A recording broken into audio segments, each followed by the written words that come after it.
যাচ্ছিলাম, হঠাৎ হঠাৎ দুটো আম আমার আমার পায়ের কাছে এসে পড়লো। আর আর আর আমি সেগুলো আমার মায়ের দেওয়া আশীর্বাদ ভেবে মাথায় তুলে নিলাম। তাছাড়া বাবু, আপনি আপনি আমায় চিনতে পারলেন না? আমি একদা একদা ওই 2 বিঘা জমির মালিক আমিই তো ছিলাম। আমি উপেন। এটা বলে কি রে? হ্যাঁ, উপেন, এই 2 বিঘা জমির মালিক তুই? এ তো সাধু বাবার বেশে পাকা চোর বাবু। হ্যাঁ হ্যাঁ, এই বেটা পাকা চোর জমিদার বাবু। শুনবো নিশুনবো, একে গ্রামের বাইরে বার করিয়ে দাও। না বাবু না, আমায় তাড়িয়ে দিতে হবে না। আমি নিজে থেকেই চলে যাব এই সমাজ ক্ষেত্র থেকে। তবে যাবার সময় একটা একটা কথা বলে যেতে চাই। আমি তো নীরবে দিয়েছি আমার সব, 2টি ফল তার করি অধিকার।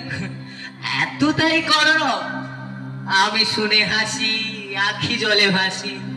এই ছিল মোর ঘটে।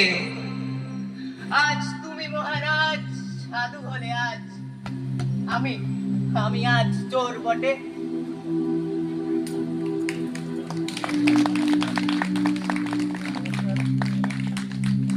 নমস্কার। আমাদের ক্ষুদ্র প্রচেষ্টা এখানেই শেষ হলো। সকলকে আন্তরিক অভিনন্দন এবং শুভেচ্ছা জানাই আমাদের পক্ষ থেকে।